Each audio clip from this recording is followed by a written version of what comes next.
Inkmonk got acquired, so I sold the company Wow. to a company called Printo in Bangalore. Can you share the exit? It's a good amount, but I couldn't share the numbers. I drive a BMW. One of my co-founders just went and stalked him in the lobby in the hotel and said, "Hey, we are building a startup, and if you want to invest in us, please do reach out to us." Right? And he got completely offended. Before I built it, I had around 76 interviews with product managers across the globe. So this is one advice I would give to entrepreneurs: is that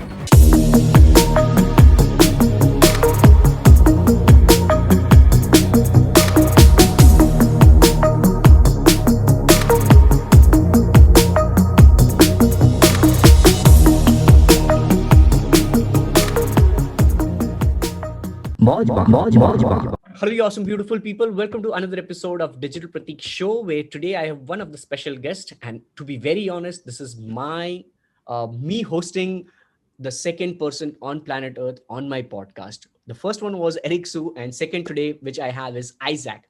I met Isaac on a Clubhouse app, which is a brand new voice app, which is right now trending.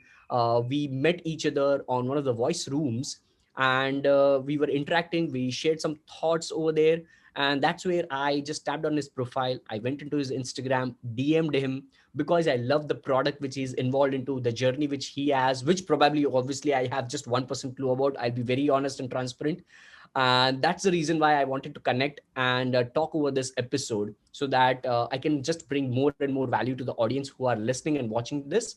And even I can get more about what he's into, this startup world, and the latest product which he's having, which is Trainn. And yeah, super excited to have you, Isaac, on the show. Welcome to the show. hey Pratik, it's an honor to be here, and thanks for hosting and doing this amazing show as well. I did go through 10 minutes of time before this call, quickly walk through a couple of your previous podcasts, and seems very interesting. I should subscribe it to people who are in this tech space and entrepreneurship space, specifically in the digital space. Yeah. Awesome, awesome. Glad to hear that. Thank you so much. So Isaac, the first question which I want to ask you is, based on my recall, which I have from the Clubhouse room, which we were interacting inside. You mentioned a couple of more products prior to your this product, which is Train, which I'll come up upon.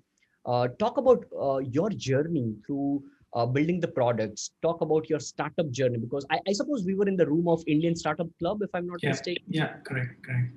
So that was the group. So I guess you are of a background of startup culture. So Yeah. I just want to know more about that.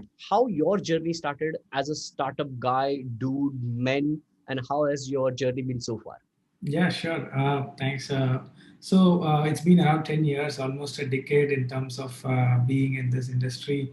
I started as a very high tech enthusiast grad who wants to go ahead and build interesting software grads, more like a geek in during college days. Started with symposium websites, the cultural websites, and we all have done that, right? So joining with teams and working on projects and but I've been a very avid enthusiast in learning about technology right from my childhood.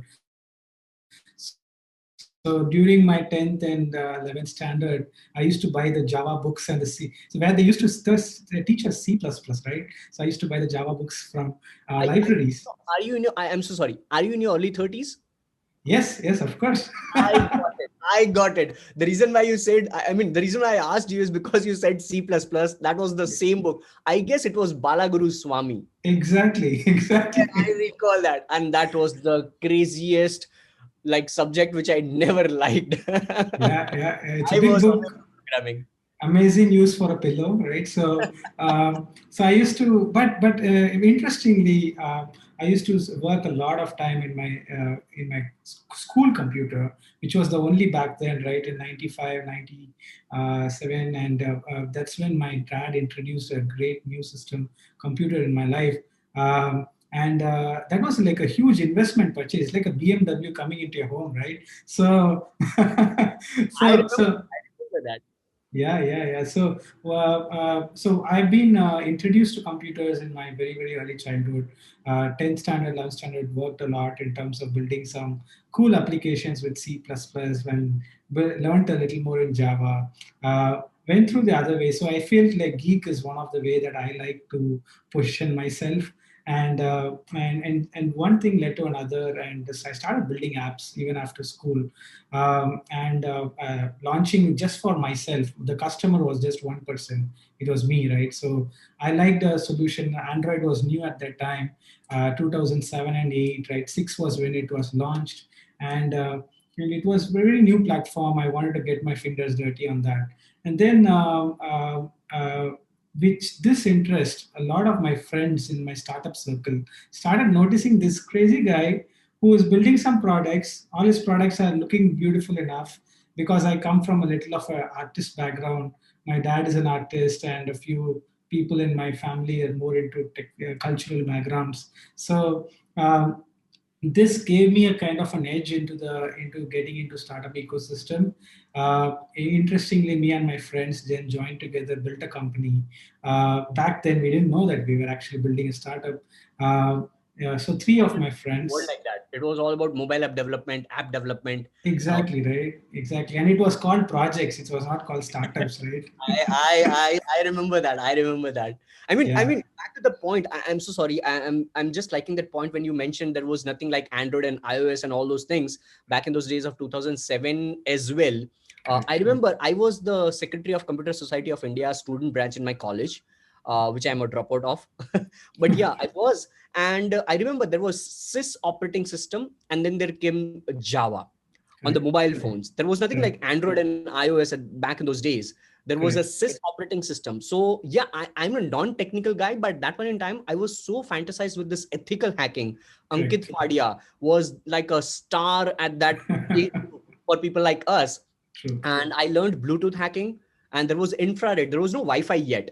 There was Yes. infrared, so we have to keep our two mobile phones like this so that the data gets transferred. And Yeah. then there came 2.75 or 2.5G, which was Edge, and that's Yeah. how I started learning. But yeah, nonetheless, I was so bad at programming, the C++ Yeah. and all languages, because of which I couldn't pursue anything in that. But I Correct. still remember I give seminars on how to remove viruses manually from your smartphone, which had sys operating system. So I could recall that. So it Yeah. was more of a project base. Even I give the seminars based on the projects or based on the topics. It was no Yeah. startup culture. So please, yeah, go ahead, go ahead. Yeah, true. So, interestingly, when we were building this interesting project that we all started in a small, a small room where we all gathered our minds in Chennai. I come from Chennai, the hottest place in the south, right? So we do have the beaches and all these things. But yeah, we were sitting in a room, and three of my friends thinking about, hey, can we build a small project which might be used by couple of hundreds of people across the globe and kind of distribute it, right? So while that was happening, few things led to another, and it said like, okay, we guys are building a startup. After a couple of months, we realized, and then we should probably raise some funds, go live the Silicon Valley life, and see how it works, right? And and it did happen, right? So there was this fund called 500 Startups in India, which is one of the best accelerator in the world after Y Combinator, and they had come to India for a NASCOM event in Bangalore, right? So one of the partner was here, and he was saying, "Hey," he was basically there for speaking for an event, and one of my co-founder just went and stalked him in the lobby in the hotel and said, "Hey, we are building a startup, and if you want to invest in us, please do reach out to us," right? And and he got completely offended, right? So he got completely offended and said, "Hey, dude, this is not the way you pitch it, right?" So, and after some time, he left us and he went to his room, and we got really disappointed. And then a few minutes back, he tweeted us saying, "Hey, this is the most craziest way someone has come and pitched to me for raising funds. So if you guys are still in the lobby, please come back and let's have a catch up, right?"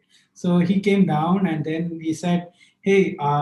I'm having a ride back to airport. I'm going to California today. So if you want, we can catch up on the car to Bangalore, into the airport, right? So that was the best day that I liked actually traveling to the airport in Bangalore, right?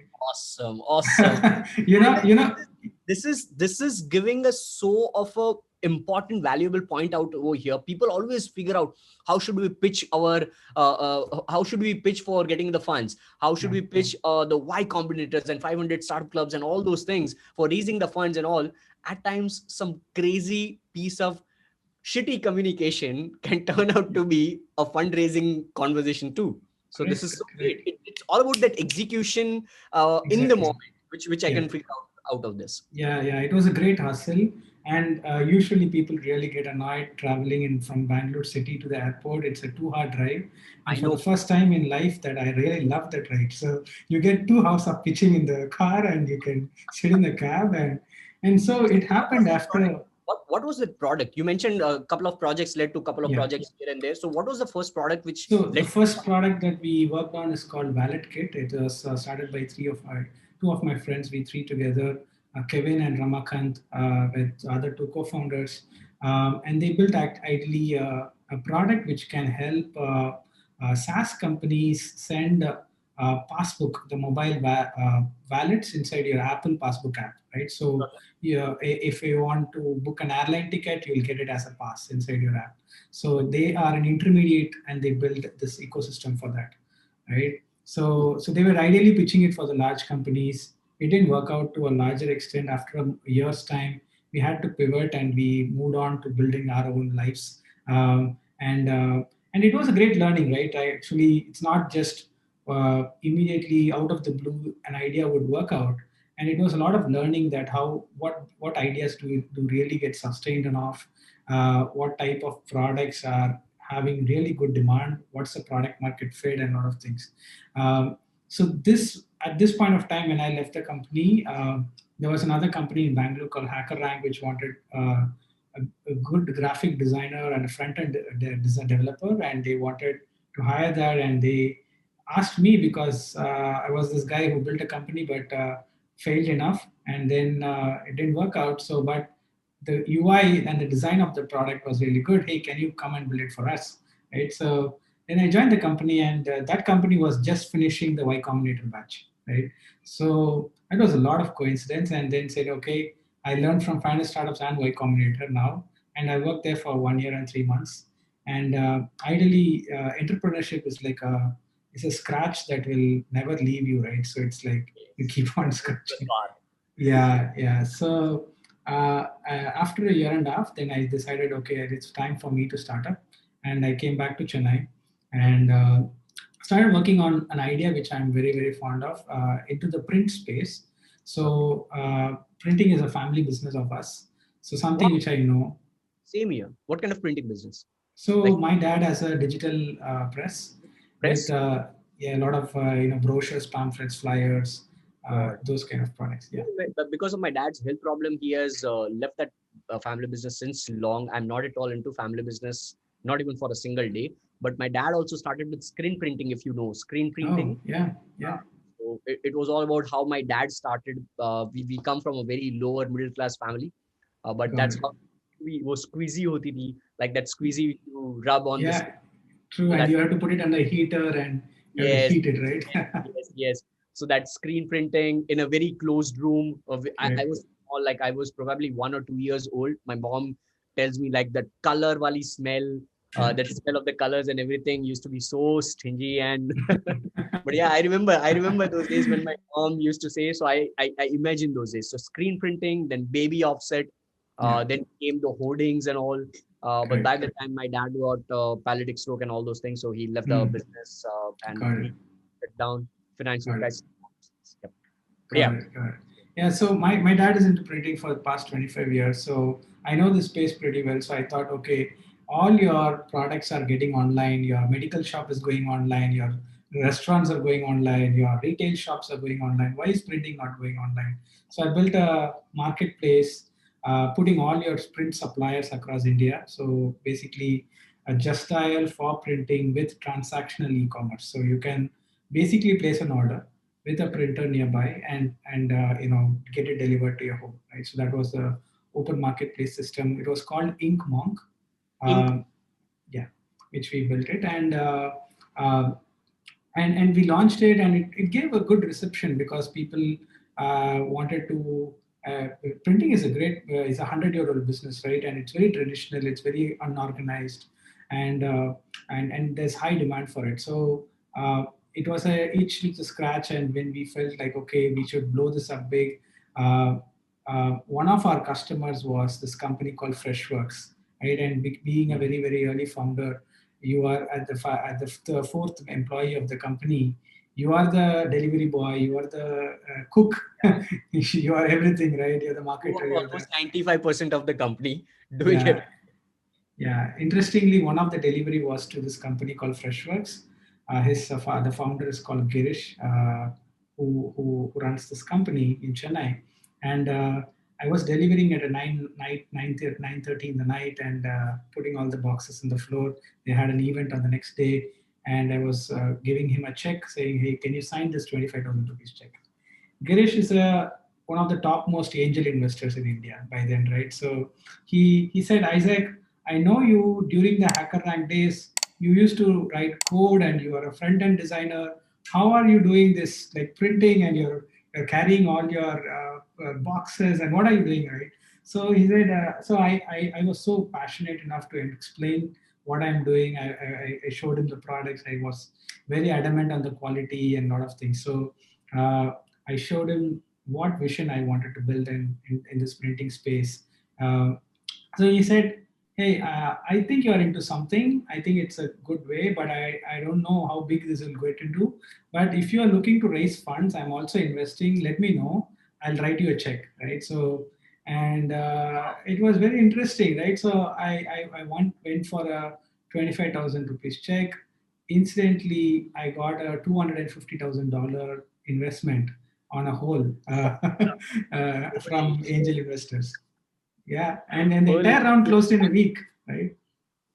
I mean, this is, I mean, quickly tell me the number of years from that first ever shitty pitch which your friend did in the lobby, and to this point where you got this check and the funding round. 3.5 years. 3.5 years, right? Yeah, People who are listening right now or watching this or consuming this piece of content, just understand, guys. You want to go into startup world, just look at Isaac. All right, when you see somebody from a startup world, you doesn't have to be necessarily be in suited and booted and shaved and all those things. No, you don't have to look fancy. All you have to do is work. You have to you have to just constantly execute, and then opportunities will knock your door. yeah, Now that point in time, it will totally depend upon you. What you do what you do true. when somebody is knocking your door. Do you let them in, or you just kick them out? Now that will totally depend upon you. So that's the and obviously I'm not from the startup culture, but I understand. I do have friends like that, so I do understand the culture, and it's almost parallel to what I do with respect to the personal branding thing.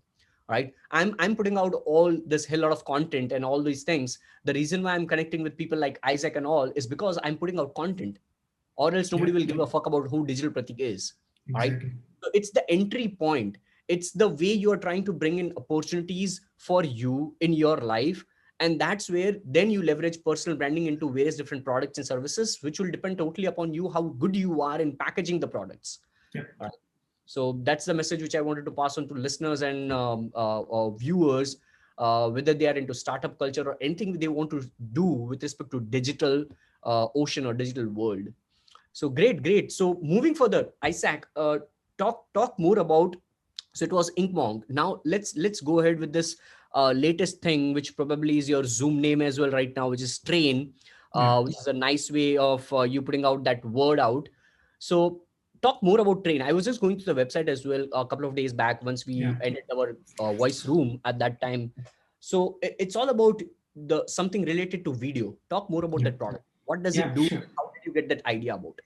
sure, sure. So, being so actually, just to finish the Inkmonk story, Inkmonk got acquired. So I sold the company Wow. to a company called Printo in Bangalore, which is one of the largest retail chain of print outlets in Can you India. share the exit? Yeah, yeah. Huh? Sorry. Can you share the exit? It's a good amount, but I couldn't share the numbers. I That drive a man, BMW. that man who is looking like crappy right now is a rich kid. All Yeah, right, yeah. all right, all right. All right. So post that, I had a good time to think of myself of like what's next and what's the as I told you, right? It's a complete scratch. It keeps on scratching you. You want to do the next, and it's an adrenaline rush, right? So you want that kind of a force again and again. And I think maybe the next 30 years I can still continue doing this. I love this shit. Yeah, Uh, it's like the Red Bull. Once you yeah. have it, you get energy for a certain period of time.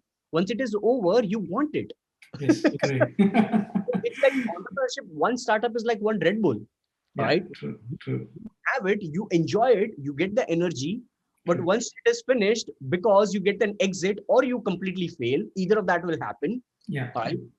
But once that is done, you definitely want to have second Red Bull because you love Correct. that. I see this entrepreneur journey or this digital journey as if you are super passionate about that, you'll Yeah. keep on having it whether you fail or succeed. Yeah. True. Feel free of True. that. Go ahead, go True. ahead.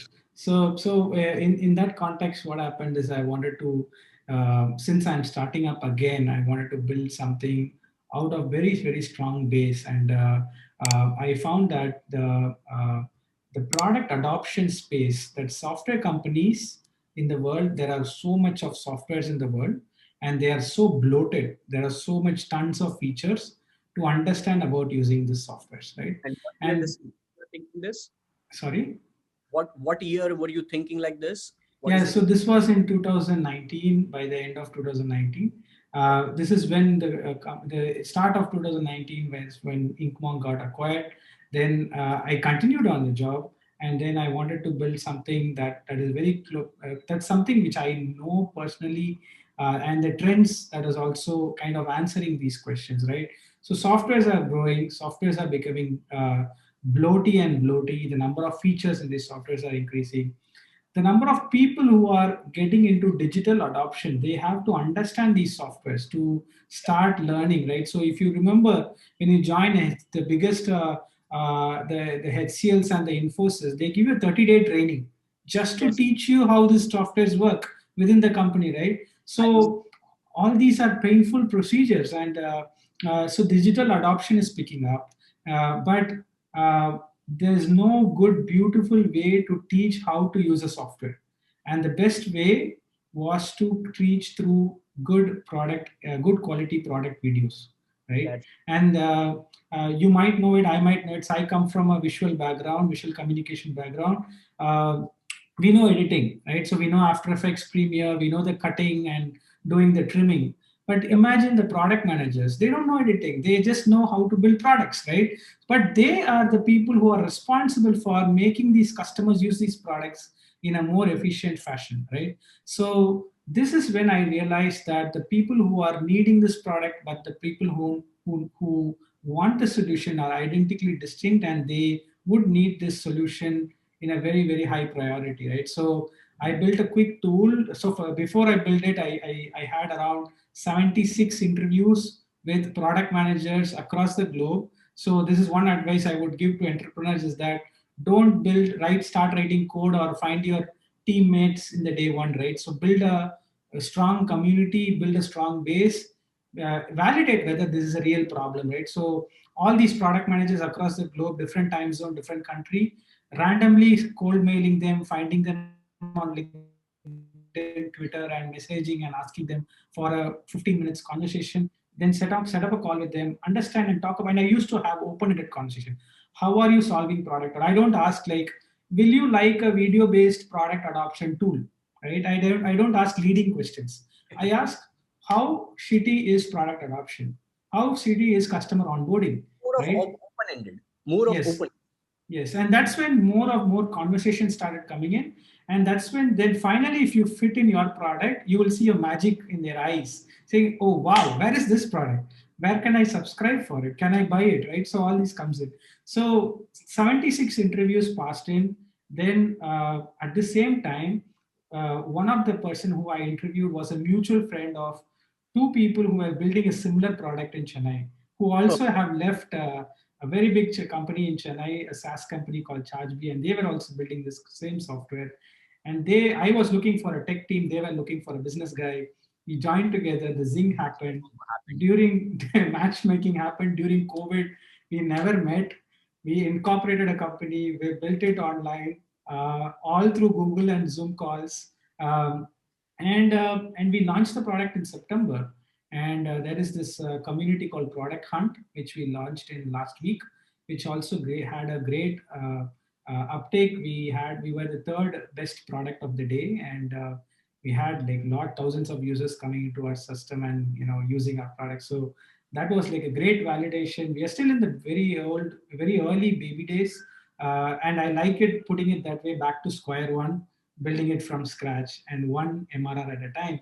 And I feel so. A quick nutshell about what Trainn does is Trainn helps SaaS companies and software companies accelerate product adoption with product training videos.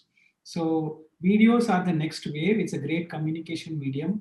It's amazing to pause a video, understand the economics of it, understand how it works, go back and try it out, and keep learning on top of it. I So we definitely are. product, because what I'm feeling is this is actually bridging the gap, or rather I would rephrase, it is actually removing the friction of communication between a product manager in the company and a video editor or a video content producer in the company. Correct. That communication which needs to happen, because the product manager probably will have a brilliant idea of how to actually put this product in the market, while this video editor needs that communication to be fed so that he can Correct. edit according to the voice of the product manager. So I guess it is bridging the gap over here, Yeah, yeah. if I'm taking this as a correct way. Yeah, yeah. So the way it works is, just go to our website, install the Chrome extension, just use the product, and we understand the software behind it understands which all part of the screen did you click, and you don't need to add voiceover, so you don't need to do like recording, dubbing, time synchronization, all those things, which Text. ideally will take a lot of time, right? So we have something called as text to speech conversion, where you type in something, it automatically converts it into speech, which looks and feels like a natural human voice. And that's what we have built as an algorithm. And if you publish it, I would bet in the next 3 to 4 minutes you will have a beautiful professional quality product video that will solve a lot of your time, and accelerate the adoption faster for you guys. Awesome, awesome. So guys, check out the product. It is, the website would be obviously linked in the description somewhere of this episode. Also, I'll say it. It is train.co, train with double N .co. It's already mentioned in the Zoom name of Isaac as well. Train.co, once again it is. So now let's go beyond this. Let's say a startup is already having this kind of product. I actually want to know, though you are of a startup culture, I now want to go and delve more into this marketing perspective as well of promoting such kind of products. Because a lot of people might be creating such beautiful products, but they lack the skills of marketing that entire product. So I want to just know, because you're a practical guy, you have already done this 3-4 startups with beautiful exits as well. I want to know how did you promote in the early stages of September 2020 for this particular product, which is Trainn? What was your first step in promoting? Was it like a cold call? Was it like a email blast, or was it directly on product hunt? How did you approach all these things, and what Yeah. were the first steps? Yeah, yeah, it's a very good question, because great products fail not because of the quality of the product, but because of poor distribution, right? They might not be distributing to the right market, to the right fit of customers. So we think one of the rookie mistakes that most founders make is that they build products which is completely horizontal in nature from day one, right? They build it like, okay, my customer is this, and also this, and also this, and also this, right? Now what happens when you keep on adding this also and also is that you are inevitably putting yourself in a position where you have to write the product pitch in such a way that it resonates with these people individually each time, right?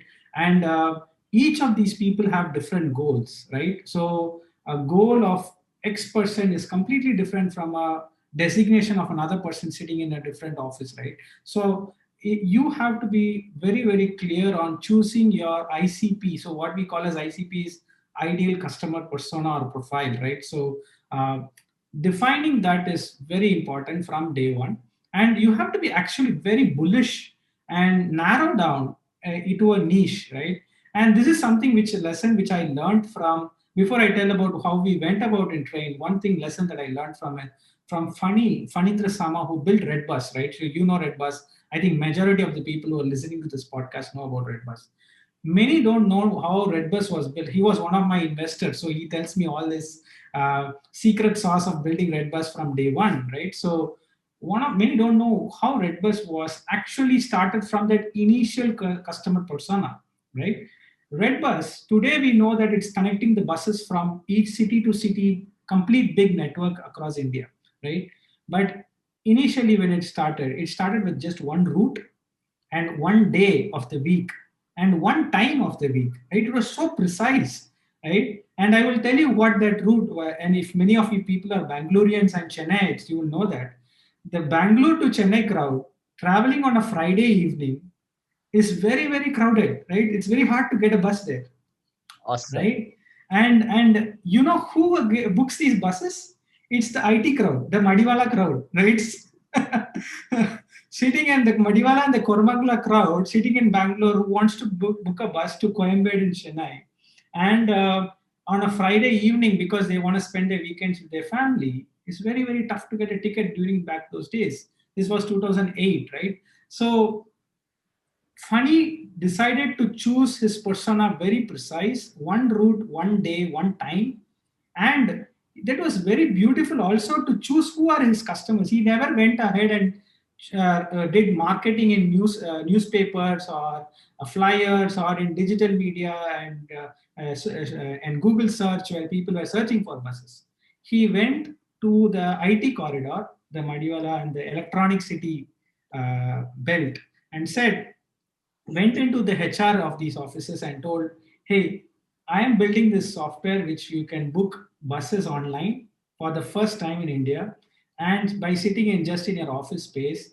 And I want to give 10% discount to all your employees if they're going for a weekend.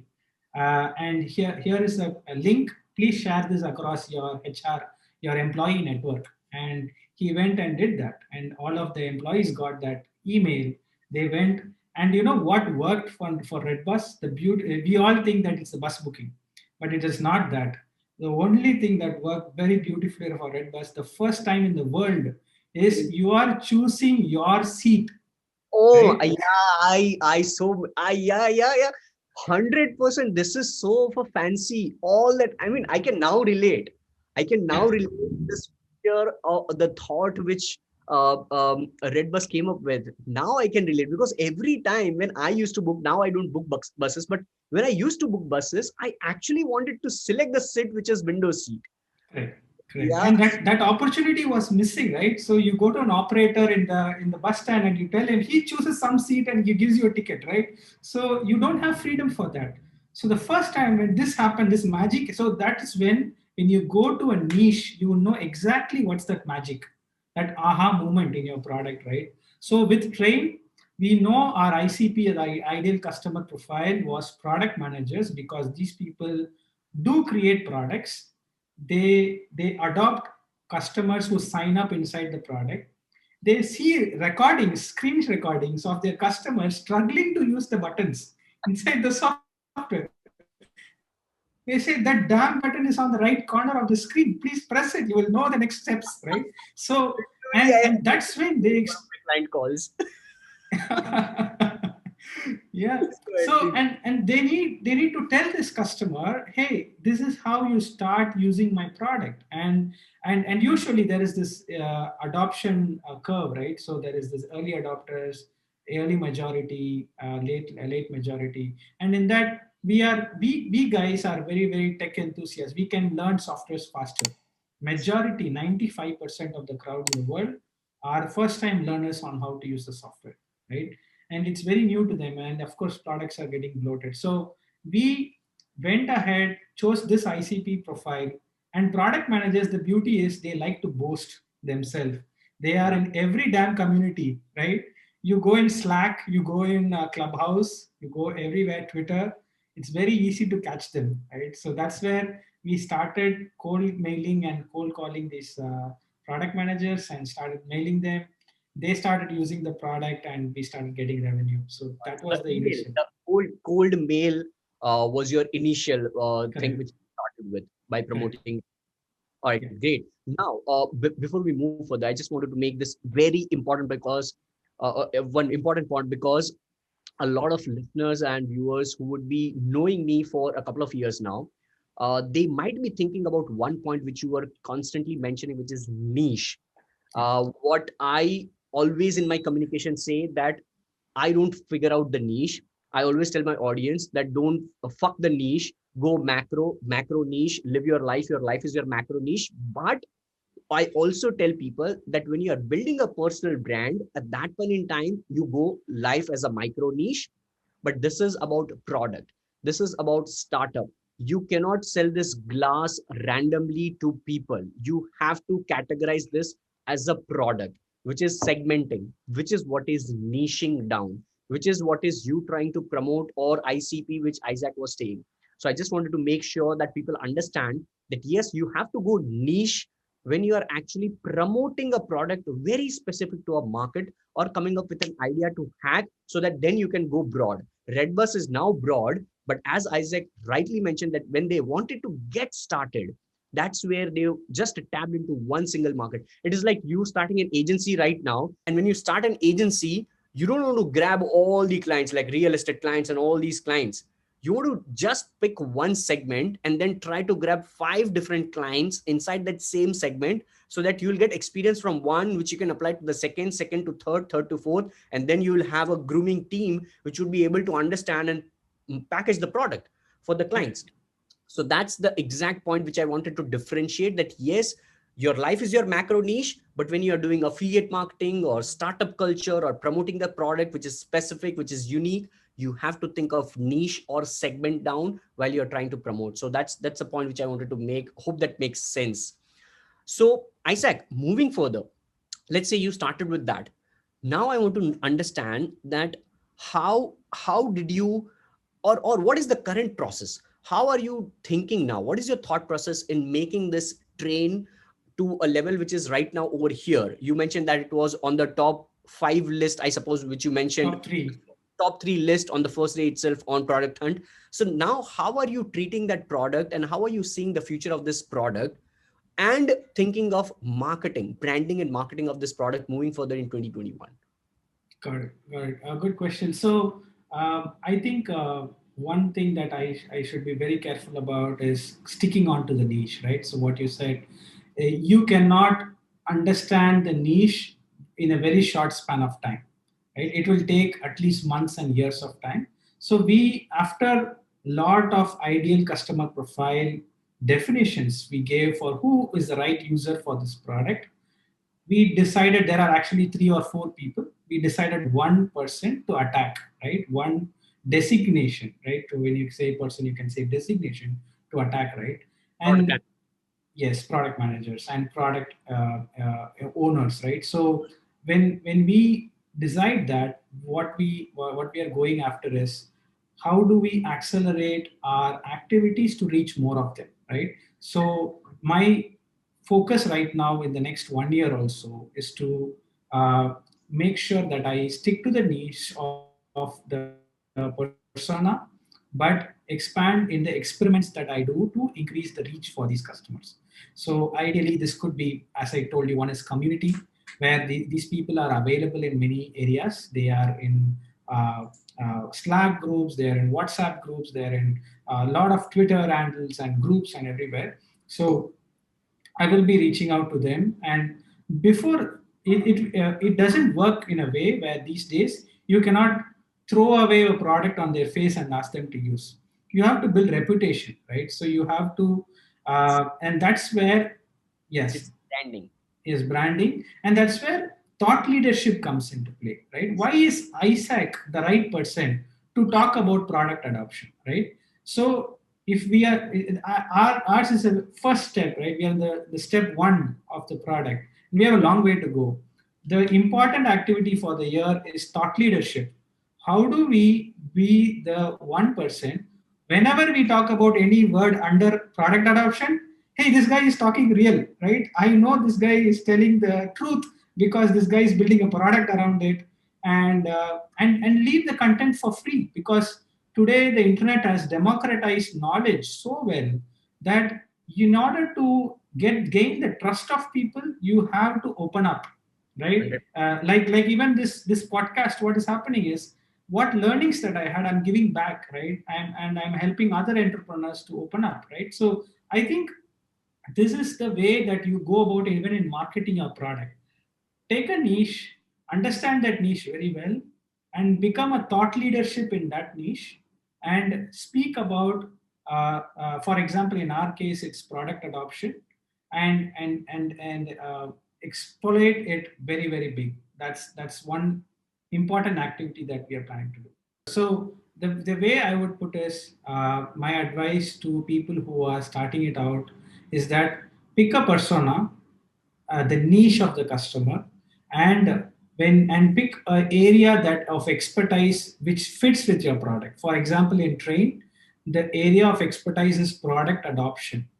Within product adoption, I can talk about the design challenges, the software challenges, the UI challenges, the customer psychological challenges of understanding products, onboarding challenges. So talk about these topics.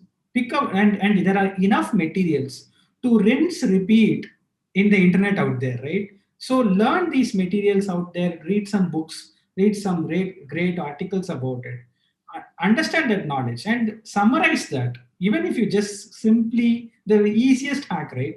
Simply summarize it and put it in a podcast or a blog or talk about it. You suddenly become that, the group, when you're creating a group around you with that thought leadership, right? And people will come to you whenever they think about this word product adoption in our case. So it could be like, for example, personal branding. You might associate yourself with personal branding, so you might talk a lot about it. So I think for each people with their own targets of how they want to take it forward, it could be a product, it could be yourself, you should be able to build that thought leadership, and don't keep diluting yourself to have multiple thought leadership, right? Like for example, I cannot talk about politics, right? I would be blabbering shit if I talk about politics today, right? So and that's not an area of expertise for me, but there are genuine people who are very skilled in that. So the beauty is, you are already doing it, you are already having everything under your head. You just need to open up, start writing it, start speaking. If you're some people are shy about writing it, right? They don't know how to write really good articles, right? Or maybe write it for the Google and the SEO. Or if that's the case, start speaking it out, right? Record something, start speaking it out. Don't need to put your face out there. Today Yeah, I there are always so tell this. many. This is the same exact thing. Probably my words would be different, but this is the same exact thing which I tell people, to my audience as well, since past couple of years now, which has become my tagline as well: learn, apply, share.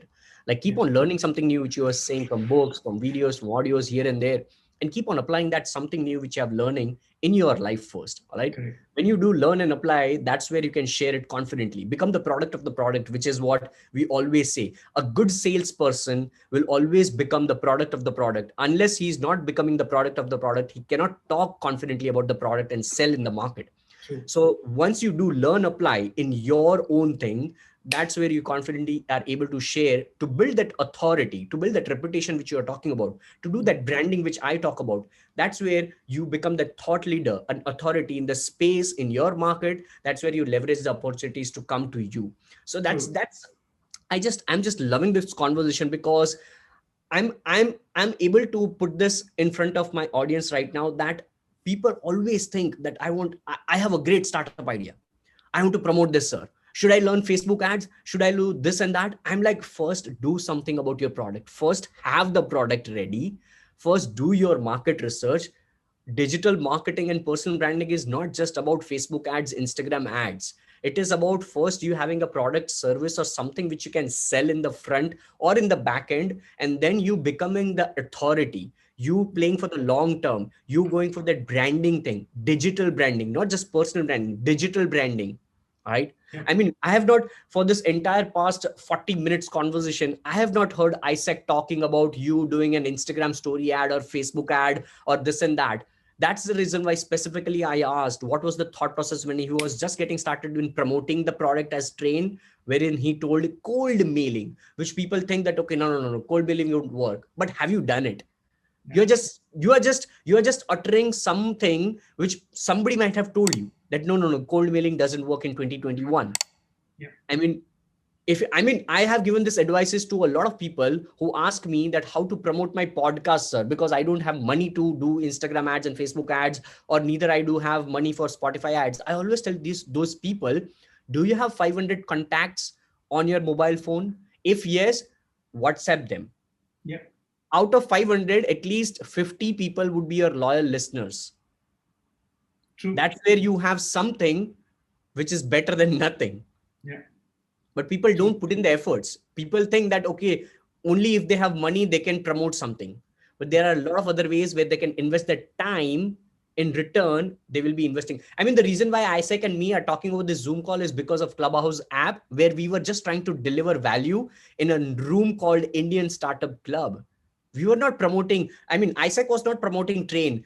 Digital Pratik was not promoting some consulting products.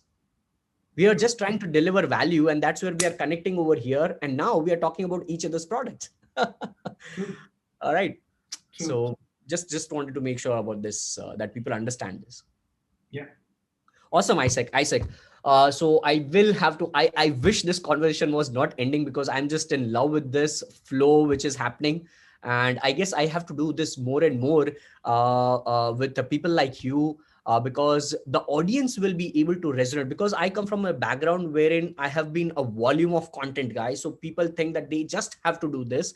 And I am constantly now pounding this thing to people, that as Gary Vaynerchuk, my mentor, says, it's all about self-awareness. If you are not able, I mean, I have never seen Isaac putting out a single piece of content like I do. All right. But still, he is having this hidden exit of Inkmonk, wherein he has some XYZ amount in his bank right now, which probably you will keep on wondering. All right. And then you will try to think fancy, okay, fine, I have to do something like Inkmonk so that I can get an exit. But the effort which Isaac is putting, that's something which you also should put up. And this is what I'll try to bring more and more with people like you. And I'll try to bring more and more people who can share and empower other people. So thank you so much, Isaac, for joining in today on this podcast show. And it was really valuable. Thank you so much for your time. Thanks, Pratik. It's been an honor to be in here as well, and appreciate the users' time, the listeners' time as well, and for listening so far in this podcast and come to this way.